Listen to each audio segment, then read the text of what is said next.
Hello students, आप सबको अपनी साइंस जंक्शन में एक और नए वीडियो के साथ स्वागत करती हूँ। आज का यह वीडियो क्लास 10th का बायोलॉजी अध्याय 6 पढ़ेंगे, नियंत्रण एवं समन्वय। इससे पहले हम लोग बायोलॉजी का अध्याय 5 जीव प्रक्रम पढ़े। यहाँ पर 6 दिया, पुराना बुक है लेकिन अभी का इस बुक में अध्याय 5 दिया हुआ जीव प्रक्रम, और ये अध्याय 6 नियंत्रण एवं समन्वय। तो जीव प्रक्रम का हम इसका कंप्लीट थ्योरी एवं क्वेश्चन आंसर देख चुके हैं। आज का नियंत्रण एवं समन्वय का यह थ्योरी पार्ट देखेंगे, इसके बाद हम इसका प्रश्नोत्तर लेकर आएंगे। अध्याय क्लास 10th का जैसे कि केमिस्ट्री का सारा पार्ट हम इसका थ्योरी और क्वेश्चन आंसर देख चुके हैं। उसके बाद हम बायोलॉजी कर रहे हैं, उसके बाद हम फिजिक्स का करेंगे। एक एक अध्याय करके हम आपको एक सिस्टमेटिक एनसीईआरटी का ही पॉइंट टू पॉइंट नोट्स तैयार करके एक सिस्टमेटिक ढंग से आपको बता रहे हैं, ताकि हमारे नोट्स में जो है एनसीईआरटी का हर टॉपिक कवर हो और आपको एनसीईआरटी और किसी और वीडियो को देखने की आवश्यकता ना हो। और 100 मानिए कि अपने नोट्स में हम 100% कंटेंट आपको देते हैं, ताकि आपको एग्ज़ाम में अच्छा परफॉर्मेंस कर पाएँ। तो चलिए बिना देरी के शुरू करते हैं नियंत्रण एवं समन्वय।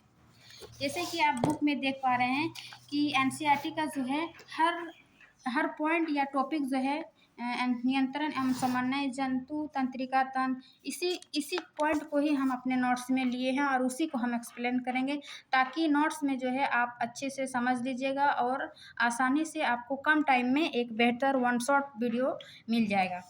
तो चलिए शुरू करते हैं। नियंत्रण एवं समन्वय अध्याय 6 नियंत्रण एवं समन्वय नियंत्रण मीन्स कंट्रोल एंड कोऑर्डिनेशन।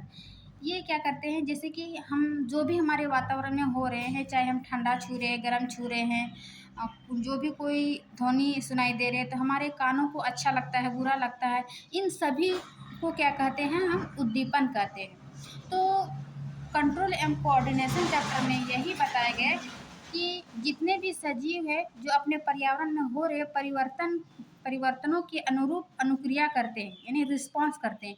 जो भी हमारे आसपास जो भी क्रिया हो रहे पर्यावरण में, हम उन क्रिया के प्रति क्या करते हैं, रिस्पॉन्स करते हैं।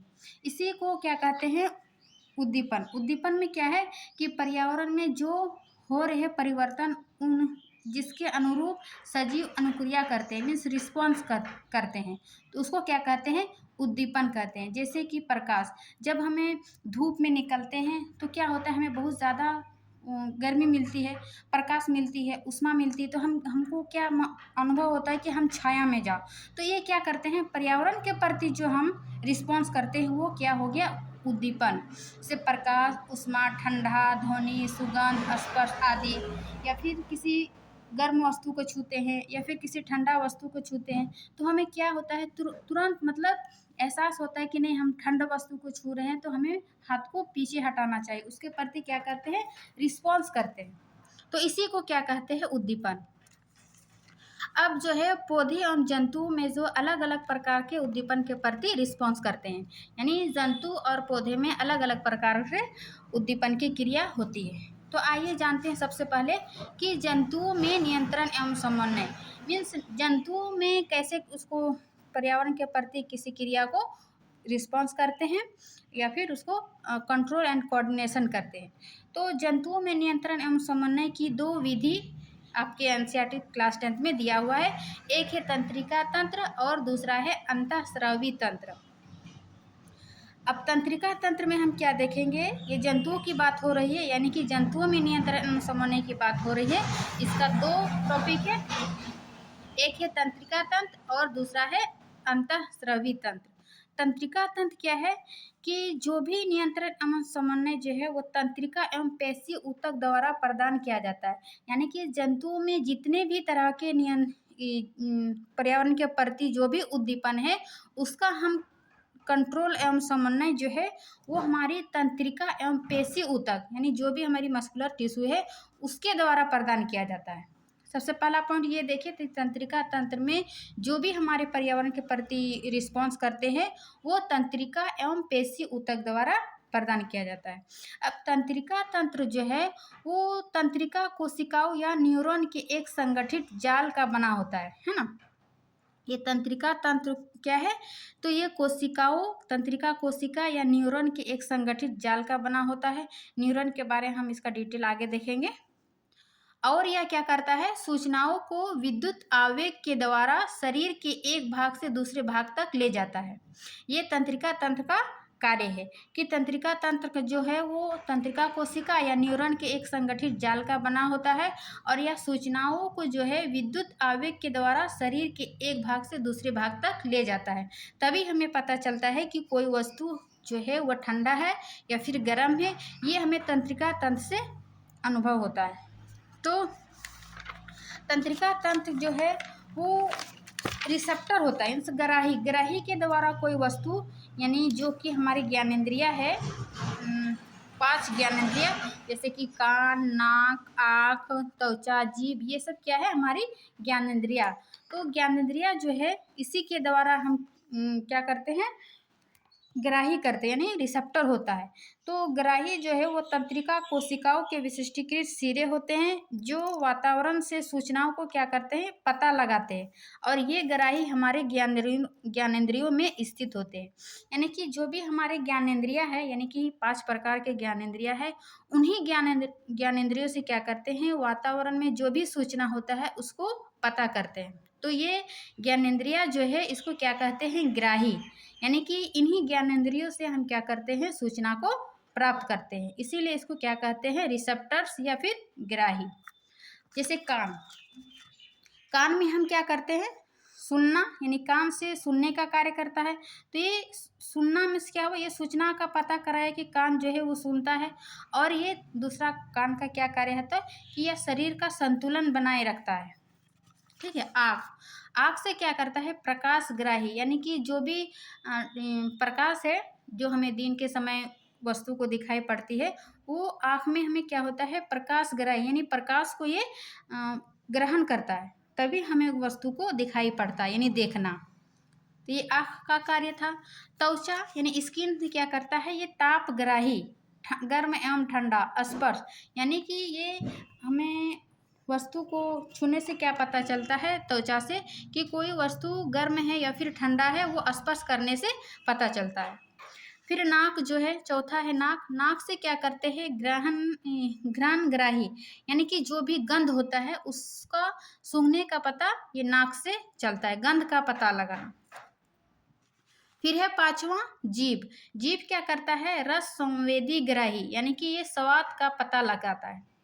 तो ये भी जो भी पर्यावरण में सूचना है वो हमें कहाँ से प्राप्त होती है, ग्राही, यानी कि रिसेप्टर, जो भी हमारी ज्ञानेंद्रिया है उन्हीं को क्या कहते हैं, ग्राही। और इन्हीं ग्राहियों से क्या होता है, हमें सूचना का पता चलता है। अब हम देखेंगे तंत्रिका कोशिका, यानी कि अभी जो हम देखें कि जंतुओं में नियंत्रण एवं समन्वय 2 विधि है, तंत्रिका तंत्र और दूसरा है अंतःस्रावी तंत्र। तो तंत्रिका तंत्र जो है वो तंत्रिका कोशिका और न्यूरॉन की एक संगठित जाल है। तो इसका हम चित्र से देखेंगे। ये तंत्रिका कोशिका, जिसको हम न्यूरॉन कहते हैं, यह तंत्रिका तंत्र की जो है वो संरचनात्मक एवं क्रियात्मक इकाई है। यानी कि ये जो इसका स्ट्रक्चर है, ये सबसे मौलिक संरचनात्मक एवं जो इसका क्रियात्मक, ये इसका इकाई है न्यूरॉन। इसका स्ट्रक्चर देखिए कि ये इस प्रकार का स्ट्रक्चर होता है। ये है ध्रुमिका, है ना, हेयर लाइक स्ट्रक्चर, डेंड्राइट, ये है बीच में केंद्रक, फिर है ये सेल बॉडी यानी कोशिका काय, फिर है तंत्रिका कक्ष यानी एक्सॉन, और ये तंत्रिका का अंतिम सिरा। तो ये इसका स्ट्रक्चर देखें। उसके बाद हम इसका एक कार्य देखेंगे तंत्रिका तंत्र की, यानी तंत्रिका कोशिका यानी न्यूरॉन के भाग, इसका कौन कौन सा भाग है, इन्हीं स्ट्रक्चर को जो है, इन्हीं स्ट्रक्चर का हम एक एक कार्य कर देखेंगे, इसका क्या क्या कार्य है। पहला जो हम देखिए ध्रुमिका, ये क्या करता है, ये सूचना को प्राप्त करता है, यानी कि ये सेल बॉडी से जो निकलने वाली धागे जैसी संरचना है उसी को क्या कहते हैं, ध्रुमिका।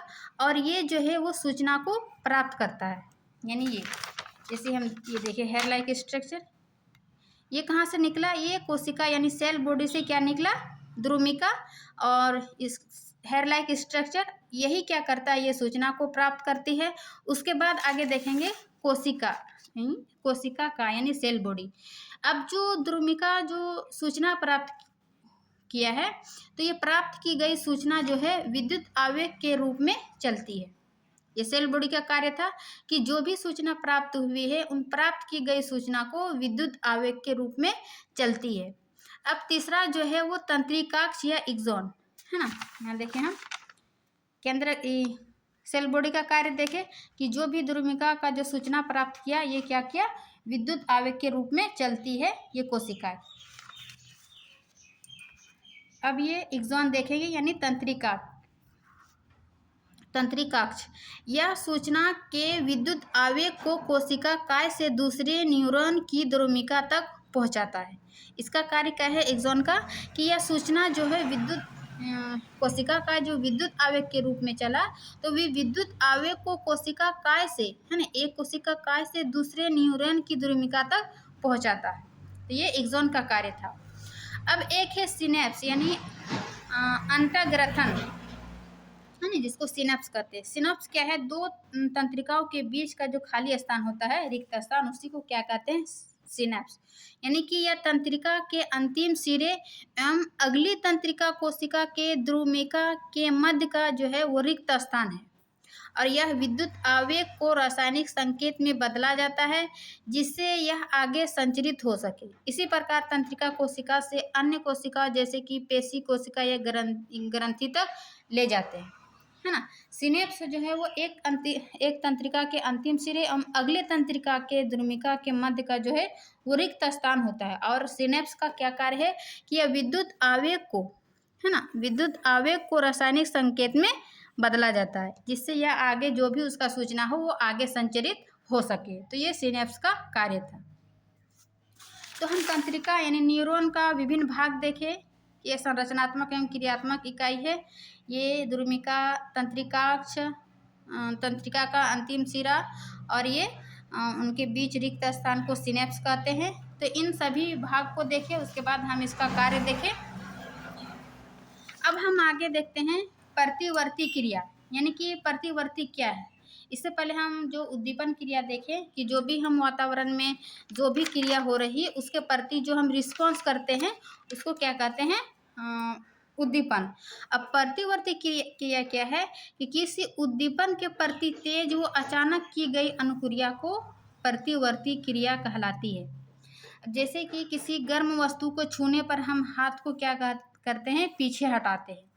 तो ये हमें कैसे पता चला, उद्दीपन के क्रिया से। उद्दीपन में क्या पता चला कि कोई वस्तु गर्म है। अब गर्म है तो उसको हाथ को पीछे हटाना है ना, उसके प्रति जो रिस्पॉन्स किए, प्रतिवर्ती क्रिया यानी क्रिया के प्रति जो रिस्पॉन्स किए वो क्या है, प्रतिवर्ती क्रिया। इसका उदाहरण हम किसी वस्तु को, गर्म वस्तु या ठंडा वस्तु को छूने से जो हम अपने हाथ को पीछे हटा लेते हैं, तो यही क्या है, प्रतिवर्ती क्रिया। एक और पॉइंट है आपके बुक में, प्रतिवर्ती चाप। यानी प्रतिवर्ती चाप क्या है कि प्रतिवर्ती क्रिया के दौरान जो विद्युत आवेग जिस पथ पर चलते हैं उसे क्या कहते हैं, प्रतिवर्ती चाप। प्रतिवर्ती क्रिया के दौरान विद्युत आवेग जिस पथ पर चलते हैं उसे प्रतिवर्ती चाप कहते हैं। अब आगे देखते हैं।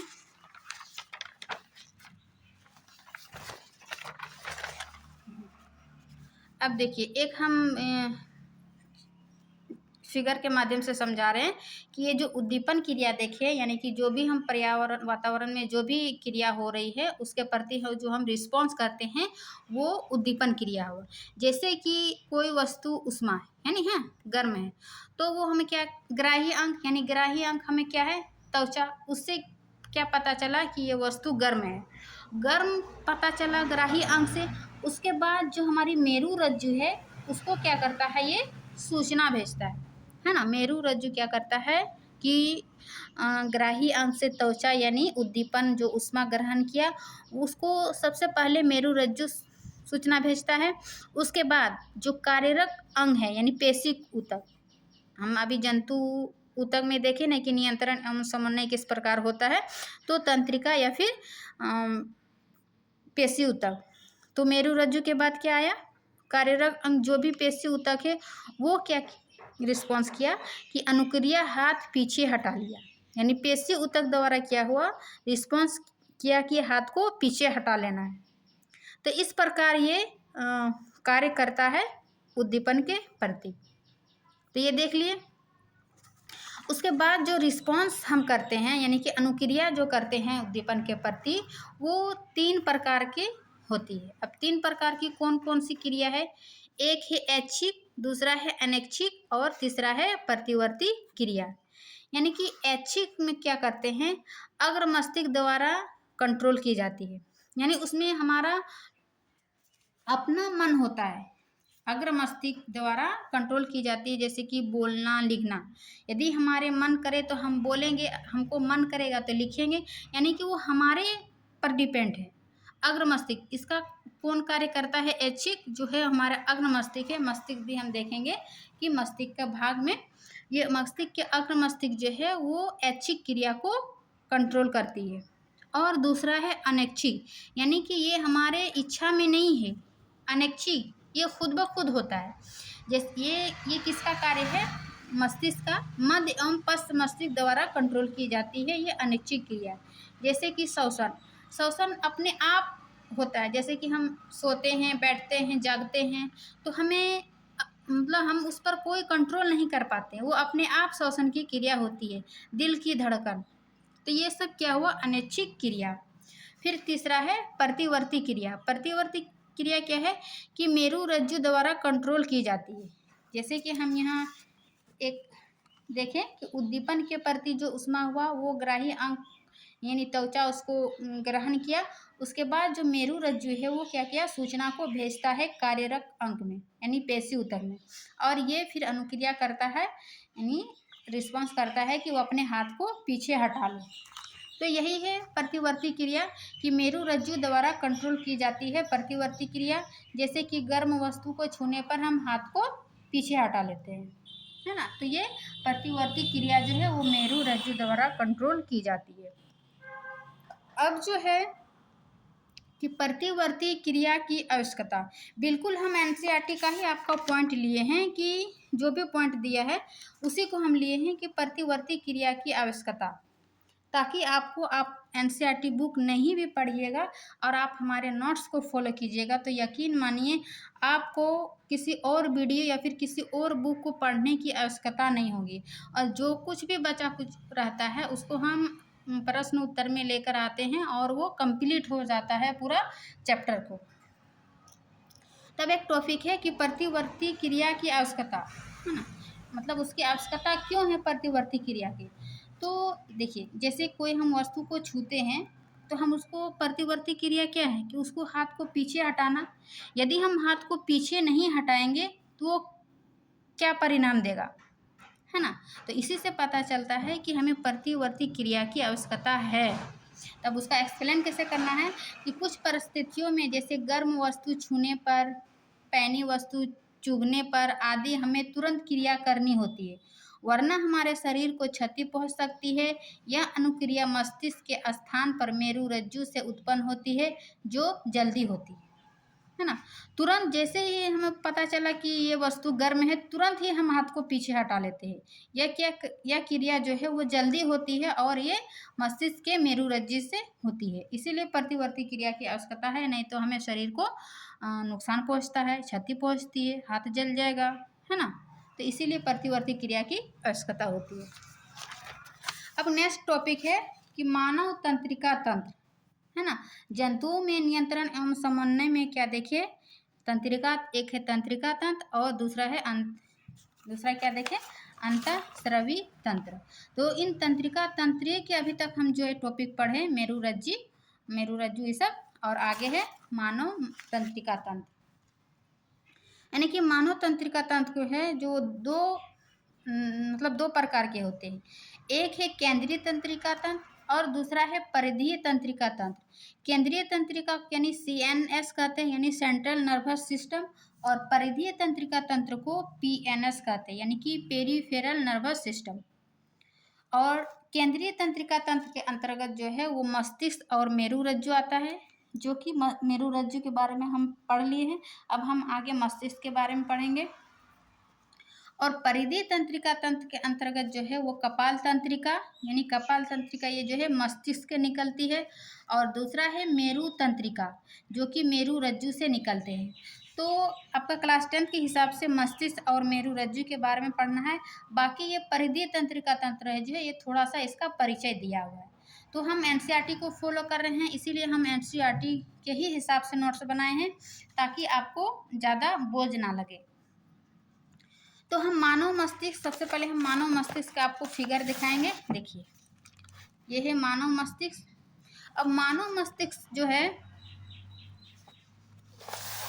मस्तिष्क सभी क्रियाओं के समन्वय का केंद्र है। जो भी हमें मानव नियंत्रण एवं समन्वय में जो भी होता है वो मस्तिष्क से ही होती है। यानी मस्तिष्क जो है वो सभी क्रियाओं के समन्वय का केंद्र है। और मस्तिष्क जो है, इसके 3 मुख्य भाग है। मस्तिष्क के कितने भाग है? 3 भाग है। पहला भाग क्या है? अग्र मस्तिष्क। दूसरा क्या है? मध्य मस्तिष्क। और तीसरा है पश्च मस्तिष्क। यानी कि ये देखिए, मस्तिष्क में ये देखिए, ये है अग्र मस्तिष्क यानी आगे का भाग। फिर दूसरा है मध्य मस्तिष्क, ये वाला बीच वाला भाग मध्य मस्तिष्क। और तीसरा है अनुमस्तिष्क यानी पश्च मस्तिष्क। तो ये मस्तिष्क का स्ट्रक्चर है। आप लोग चाहे तो अपने नोट्स में बना सकते हैं, हम उसका एक्सप्लेन करेंगे, है ना। देख लिए कि ये सभी क्रियाओं समन्वय का क्या है, ये केंद्र है। और इसके 3 भाग है, अग्र मस्तिष्क, मध्य मस्तिष्क और पश्च मस्तिष्क। हम अब इन्हीं तीनों को क्या करेंगे, एक एक करके देखेंगे कि ये अग्र मस्तिष्क और मध्य मस्तिष्क और पश्च मस्तिष्क का क्या क्या कार्य है। अग्र मस्तिष्क जो है, यह मस्तिष्क का सबसे अधिक जटिल एवं विशिष्ट भाग है और यह परम मस्तिष्क है। यानी कि अग्र मस्तिष्क जो है ये सबसे जटिल एवं विशिष्ट भाग है, क्योंकि ये मस्तिष्क जो है वो आगे वाले पोर्शन में पाए जाते हैं। इसका क्या कार्य है? इसके कार्य के अनुसार जो है ये सबसे अधिक जटिल और विशिष्ट है, क्योंकि इसका कार्य जो है वो मस्तिष्क का मुख्य सोचने का भाग है। अग्र मस्तिष्क का कार्य जो है वो मुख्य सोचने का कार्य है, और ये ऐच्छिक क्रिया को कंट्रोल करती है। यानी कि ऐच्छिक क्रिया जो भी हम अभी देखें, ऐच्छिक क्रिया क्या क्या था, यानी कि जो हमारे कंट्रोल में है ऐच्छिक क्रिया, जैसे कि बोलना, लिखना, पढ़ना, सीखना, ये सब क्या है, हमारे कंट्रोल में है। और ये कौन कंट्रोल करता है? अग्र मस्तिष्क। अग्र मस्तिष्क हम यहाँ बताए, है ना। तो अग्र मस्तिष्क का क्या कार्य है कि ऐच्छिक कार्य को कंट्रोल करना। फिर दूसरा है सूचनाओं को याद करना, सूचनाओं को याद रखना, या फिर जो भी कुछ सोचना, बुद्धि, धैर्य, ये सब क्या है, अग्र मस्तिष्क का कार्य है। इसीलिए जो है वो सबसे अधिक जटिल एवं विशिष्ट भाग है ये अग्र मस्तिष्क, मस्तिष्क में अग्र मस्तिष्क। फिर है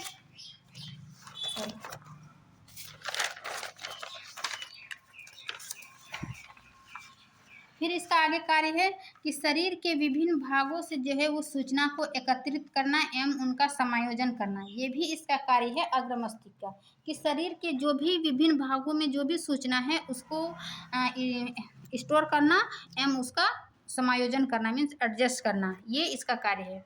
फिर है भूख से संबंधित केंद्र, यानी जो भी हमें भूख लगता है, अनुभव होता है, वो मस्तिष्क का, अग्र मस्तिष्क का कार्य है। इस प्रकार देखिए कि ये मस्तिष्क का जो है वो सबसे बड़ा भाग एवं सबसे जटिल और विशेष भाग है ये मस्तिष्क के अग्र मस्तिष्क। फिर है दूसरा मध्य मस्तिष्क यानी बीच का मस्तिष्क। ये क्या करते हैं? अनैच्छिक क्रिया को कंट्रोल करता है। देखिए, ऐच्छिक क्रिया को कौन कंट्रोल करता है? तो अग्र मस्तिष्क। और मध्य मस्तिष्क जो है वो अनैच्छिक क्रिया को कंट्रोल करता है। जैसे कि अनैच्छिक क्रिया जो कि हमारे बस में नहीं है, अनैच्छिक अपने इच्छा से होती है। जैसे कि पुतली के आकार में परिवर्तन, सिर, गर्दन आदि की प्रतिवर्ती क्रिया, है ना। तो ये मध्य मस्तिष्क यानी अनैच्छिक क्रिया को कंट्रोल करता है। अब है तीसरा पश्च मस्तिष्क, है ना, यानी कि अनुमस्तिष्क। पश्च मस्तिष्क को ही क्या कहते हैं? अनुमस्तिष्क। देखिए, कंफ्यूज नहीं कीजिएगा इसका नाम से, अनुमस्तिष्क। पश्च मस्तिष्क को ही क्या कहते हैं? अनुमस्तिष्क। इसका जो है वो 3 भाग है ना। पश्च मस्तिष्क के 3 भाग है। पहला क्या है? अनुमस्तिष्क, दूसरा क्या है? मेडुला, और तीसरा क्या है? पोन्स। तो अनुमस्तिष्क का देखते हैं कि शरीर की स्थिति तथा संतुलन बनाना, ये ऐच्छिक क्रियाओं की परिशुद्धि, जैसे कि पेन उठाना, है ना, अनुमस्तिष्क का क्या कार्य है? ये शरीर को संतुलन बनाता है और ऐच्छिक क्रियाओं को परिशुद्धि करना, ये इसका कार्य है। दूसरा क्या है? मेडुला। मेडुला क्या करता है? ये अनैच्छिक क्रियाओं को कंट्रोल करना, जैसे कि रक्तचाप, वमन मीन्स उल्टी होना आदि, ये सब किसका कार्य है? मेडुला का। तीसरा है पोन्स। पोन्स का क्या कार्य है? जो भी अनैच्छिक क्रिया है जैसे कि श्वसन, इसका नियंत्रण करना है। पश्च मस्तिष्क में जितना भी ऐच्छिक और अनैच्छिक दोनों क्रिया है, लेकिन इसका जो 3 भाग है स्पेशल, अनुमस्तिष्क, मेडुला और पोन्स, इन सभी का स्पेशल कार्य है।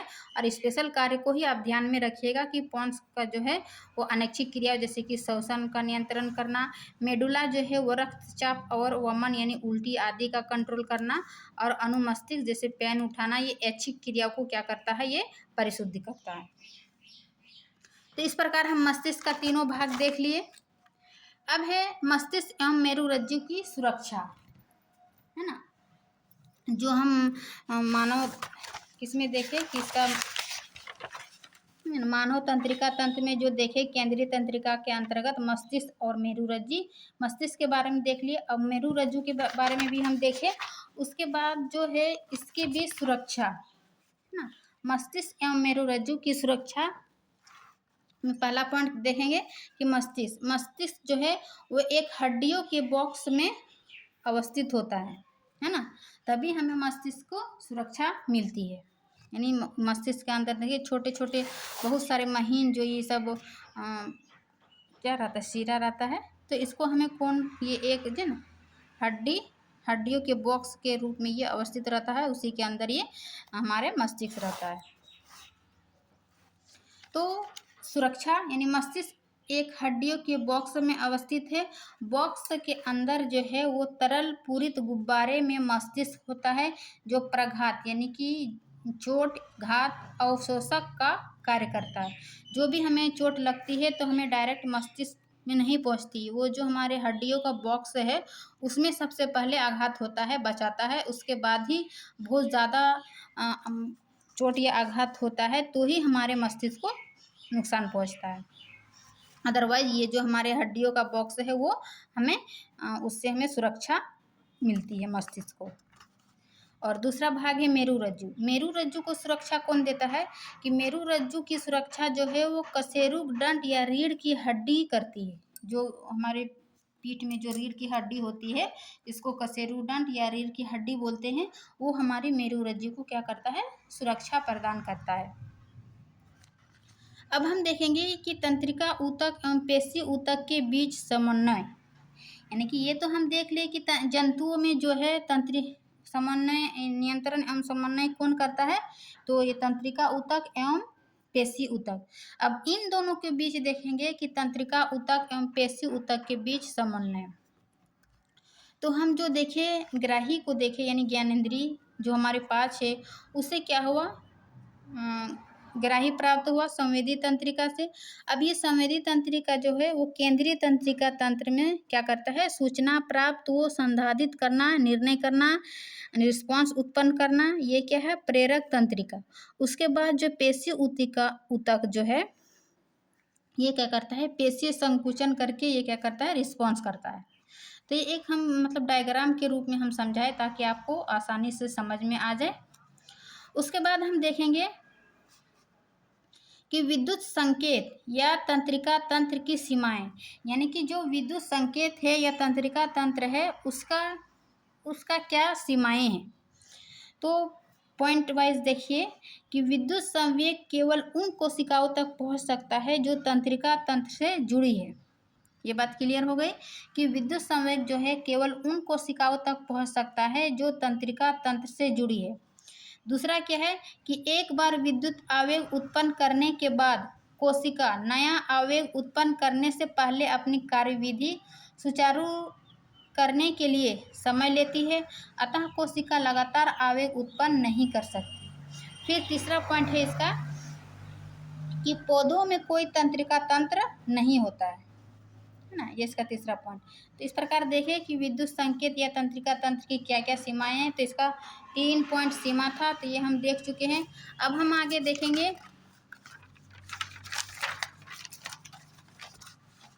रासायनिक संचरण, यानी कि रासायनिक संचरण में हम देखेंगे कि विद्युत संचरण की सीमाओं को दूर करने के लिए रासायनिक संचरण का उपयोग शुरू हुआ है। यानी कि जो भी विद्युत संचरण है उसको, उन सीमाओं को दूर करने के लिए क्या करते हैं, रासायनिक संचरण का उपयोग शुरू करते हैं। अब जंतु में हम देख लिए तंत्रिका तंत्र और मेरुरज्जु, उन दोनों के बीच समन्वय। अब हम पौधों में समन्वय देखेंगे, यानी कि पौधों में कंट्रोल एवं कोऑर्डिनेशन कैसे होता है उनके बारे में जानेंगे। जैसे कि पौधे में गति है ना, पौधों में गति कैसे होता है कि वृद्धि का गति पर निर्भर ना होना। दूसरा है वृद्धि पर निर्भर गति, यानी है ना कि वृद्धि पर गति पर निर्भर ना होना, और दूसरा पॉइंट है वृद्धि पर निर्भर गति, यानी उसका रिस्पॉन्स कैसे करेंगे। तो इसका उद्दीपन के लिए तत्काल अनुक्रिया। अब हमें क्या करते हैं कि जो भी हमें पर्यावरण के प्रति जो भी क्रिया होता है उसके प्रति हम रिस्पॉन्स करते हैं, और वे मेरुरज्जु से करते हैं। लेकिन पौधे के प्रति जो उद्दीपन होता है, उद्दीपन के लिए तत्काल अनुक्रिया क्या करता है, या वृद्धि पर निर्भर ना होना, है ना, या वृद्धि पर निर्भर ना होना। दूसरा पॉइंट है कि पौधे जो है वे विद्युत रासायनिक साधन का उपयोग कर सूचनाओं को एक कोशिका से दूसरी कोशिका तक पहुंचाते हैं। ये पौधा क्या करता है कि विद्युत रासायनिक साधन का उपयोग कर सूचनाओं को एक कोशिका से दूसरी कोशिकाओं तक पहुंचाते हैं। फिर इसका तीसरा पॉइंट है कि कोशिका अपने अंदर उपस्थित पानी की मात्रा को परिवर्तित कर गति उत्पन्न करती है, जिससे कोशिका फूल या सिकुड़ जाती है। प्लांट जो है उसमें जो पानी उपस्थित रहता है उस पानी के द्वारा भी वो गति करके क्या करता है, कोशिका को फूलना या सिकुड़ना उसके जरिया होता है। जैसे कि बुक में एक एग्जाम्पल प्लांट का दिया हुआ है, छुई मुई पौधा, है ना। ये क्या होता है, छूने पर छुई मुई पौधे की पत्तियों का सिकुड़ना।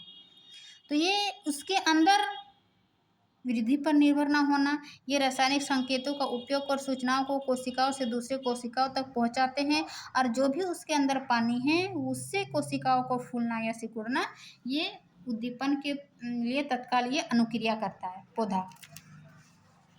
फिर इसका दूसरा पॉइंट है कि वृद्धि के कारण गति। ये दो पॉइंट याद रखिएगा पौधे में, प्लांट में कंट्रोल एवं कोऑर्डिनेशन की वृद्धि पर गति पर निर्भर ना होना, ये 3 पॉइंट है। फिर है दूसरा कि वृद्धि पर निर्भर गति, ये इसका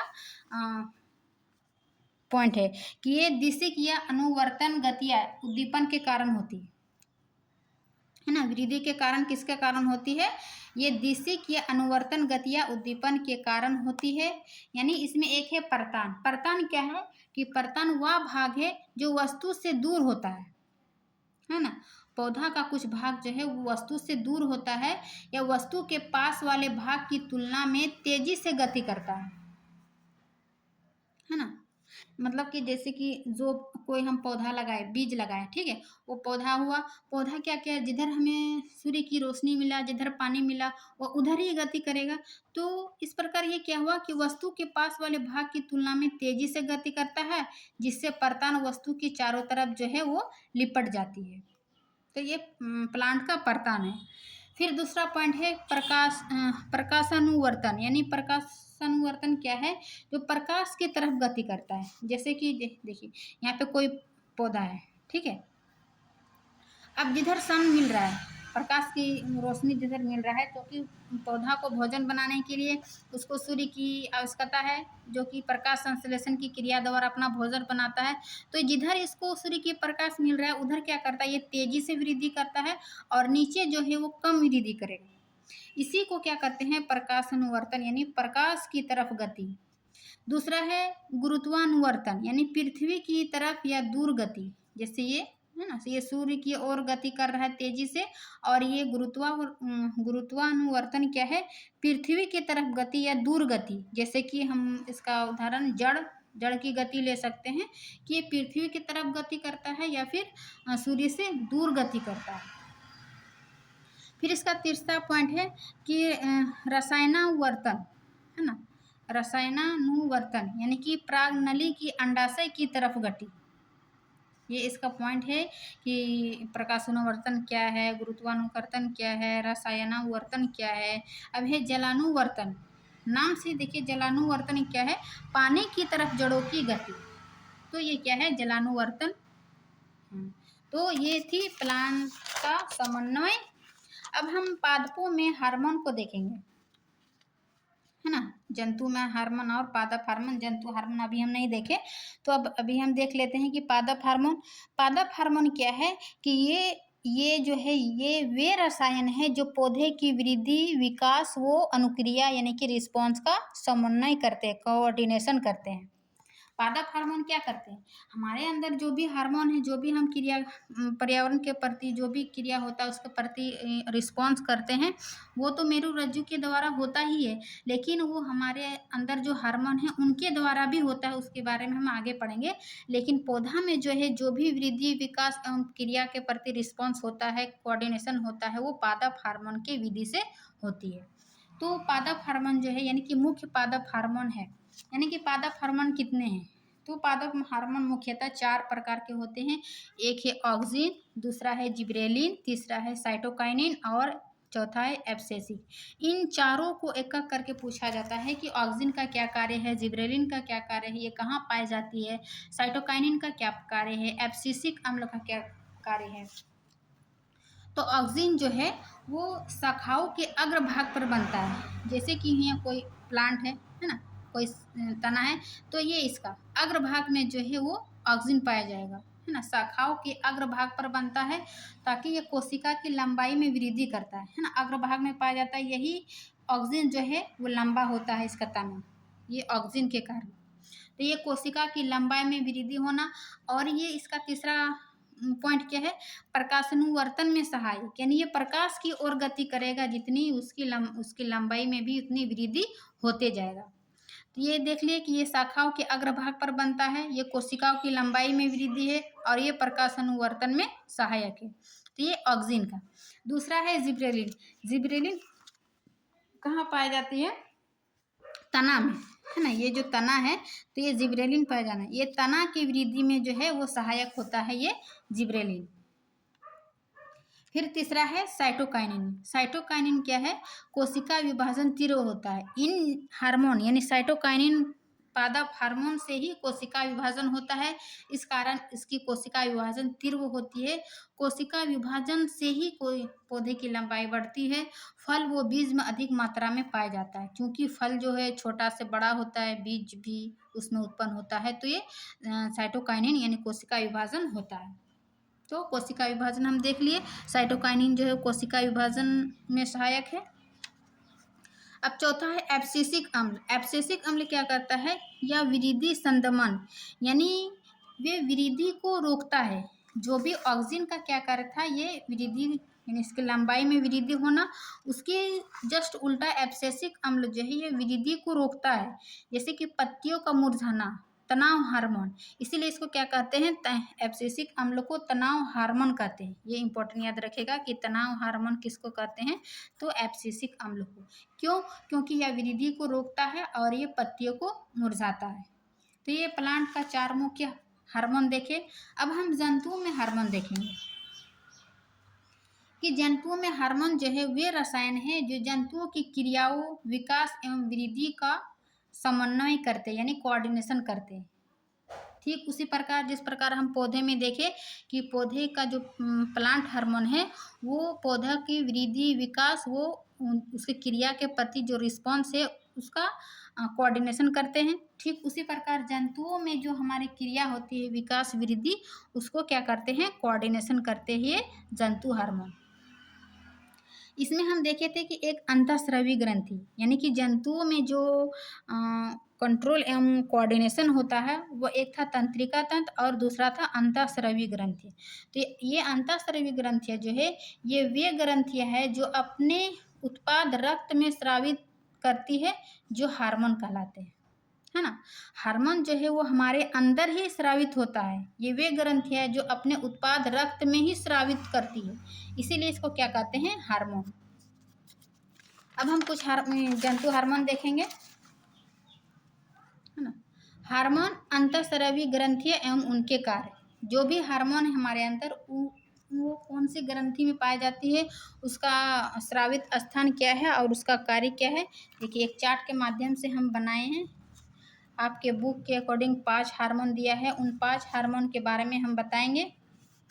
एक है सबसे पहला थायराइड हार्मोन, ये थायरॉक्सिन हार्मोन जो है जिसको आउटो ग्रंथि यानी आउटो ग्रंथि से पाया जाता है। आउटो ग्रंथि कहाँ है, गर्दन में, यानी कि जो हमारे गला में जो स्थान है आउटो ग्रंथि, उससे क्या निकलती है, थायरॉक्सिन हार्मोन। इसका क्या कार्य है कि जो भी कार्बोहाइड्रेट, प्रोटीन एवं वसा का ये क्या करता है, उपापचय करता है ना। थायरॉक्सिन हार्मोन थायरॉक्सिन हार्मोन का क्या कार्य है, कार्बोहाइड्रेट, प्रोटीन व वसा का उपापचय करना। फिर दूसरा हार्मोन है वृद्धि हार्मोन। वृद्धि हार्मोन कहाँ से निकलती है, ये पीयूष ग्रंथि से। पीयूष ग्रंथि को ही मास्टर ग्रंथि कहते हैं, क्योंकि ये पीयूष ग्रंथि जो है बाकी जितना भी हार्मोन है, जितना भी ग्रंथि है, उन सभी को क्या करता है, कंट्रोल करता है। इसीलिए इसको क्या कहते हैं, मास्टर ग्रंथि। और ये कहाँ से निकलती है, मस्तिष्क से। मस्तिष्क का क्या कार्य है, वृद्धि व विकास का कंट्रोल करना, है ना। वृद्धि व विकास का कंट्रोल करना ये वृद्धि हार्मोन का कार्य है। फिर तीसरा है एड्रिनलिन हार्मोन। एड्रिनल हार्मोन ये कहाँ से निकलती है, अधिवृक्क ग्रंथि से। और ये कहाँ पाया जाता है, वृक्क के ऊपर, है ना। वृक्क के ऊपर जो है अधिवृक्क ग्रंथि, उससे कौन सा हार्मोन निकलती है, एड्रिनलिन। और इसका क्या कार्य है, बीपी यानी ब्लड प्रेशर और हृदय की धड़कन आदि का कंट्रोल आपातकाल में। बीपी, हृदय की धड़कन आदि का कंट्रोल आपातकाल में ये एड्रिनल ग्रंथि हार्मोन करता है। फिर चौथा है इंसुलिन। इंसुलिन कहाँ से निकलती है, अग्नाशय ग्रंथि से, है ना। इंसुलिन अग्नाशय ग्रंथि से निकलती है और ये उदर के ऊपर पाए जाते हैं। इसका स्थान कहाँ है, उदर के ऊपर। और इसका क्या कार्य है कि रक्त में शर्करा की मात्रा का कंट्रोल करना, है ना। तभी ना इंसुलिन हार्मोन, यदि रक्त में शर्करा की मात्रा अधिक हो जाए तो शुगर हो जाती है, मधुमेह रोग हो जाती है। तो ये इंसुलिन हार्मोन क्या करता है, ये रक्त में जितने भी शर्करा की मात्रा जो है उसको कंट्रोल करता है, ये इंसुलिन हार्मोन। फिर है पांचवा लिंग हार्मोन। यानी लिंग में, यानी नर और मादा में अलग अलग पाए जाते हैं। लिंग हार्मोन में नर में जो है वो टेस्टोस्टेरोन हार्मोन पाए जाते हैं और मादा में एस्ट्रोजन। तो ये हार्मोन नर में जो है टेस्टोस्टेरोन हार्मोन ये वृषण ग्रंथि से निकलती है और मादा में एस्ट्रोजन है वो अंडाशय से निकलती है। और इसका स्थान कहाँ है, पेट का निचला हिस्सा यानी नीचे का भाग। और ये क्या करते हैं, इसका कार्य क्या है कि यौना आरंभ से संबंधित परिवर्तन, यानी कि जो भी यौना आरंभ है उससे जो भी परिवर्तन हुआ, जैसे लैंगिक परिपक्वता आना, ये सब क्या होता है, लिंग हार्मोन की वजह से होती है। अब इसका कुछ स्पेशल क्रियाविधि है, इसको पॉइंट करके देख लेते हैं। ऑटो ग्रंथि, है ना, जो कि हम थायरॉक्सिन हार्मोन देखें। ऑटो ग्रंथि या फिर थायराइड ग्रंथि को सही रूप से कार्य करने के लिए आयोडीन की आवश्यकता होती है ना। हमें बोलते हैं ना कि आयोडीन युक्त नमक खाना चाहिए, इससे क्या होता है, थायराइड नहीं होता है। क्योंकि ये थायराइड ग्रंथि जो है उसको सही रूप से कार्य करने के लिए आयोडीन की आवश्यकता होती है।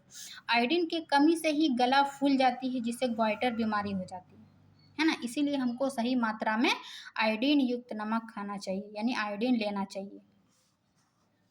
फिर दूसरा पॉइंट है कि बाल्यावस्था में वृद्धि हार्मोन, है ना। वृद्धि हार्मोन जो हम देखें कि ये मस्तिष्क में पाया जाता है, जो कि पीयूष ग्रंथि, मास्टर ग्रंथि करते हैं।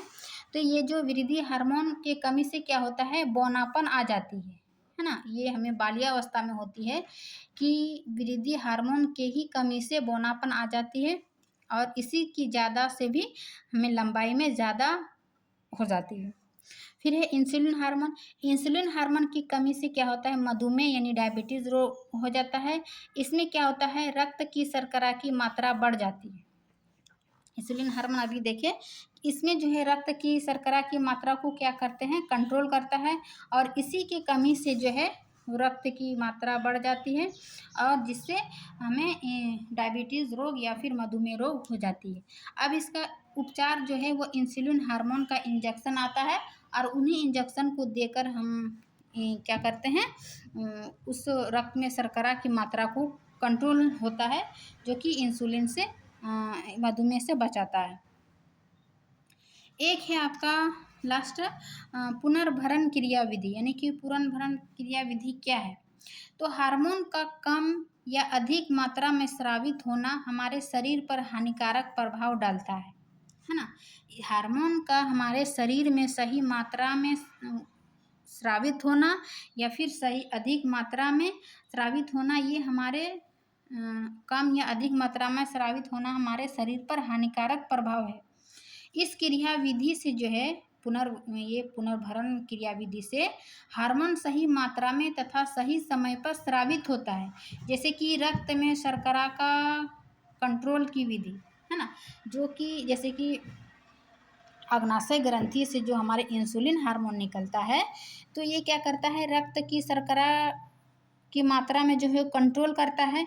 अगर ये कम निकले तो भी हमें इंसुलिन होगा, ज़्यादा होगा तो भी ये हानि है। इसीलिए कम या अधिक मात्रा हमारे शरीर के लिए हानिकारक प्रभाव डालता है, इसलिए इसकी मात्रा सही होना चाहिए और सही समय पर स्रावित होने के लिए ये पुनर्भरण क्रिया विधि है।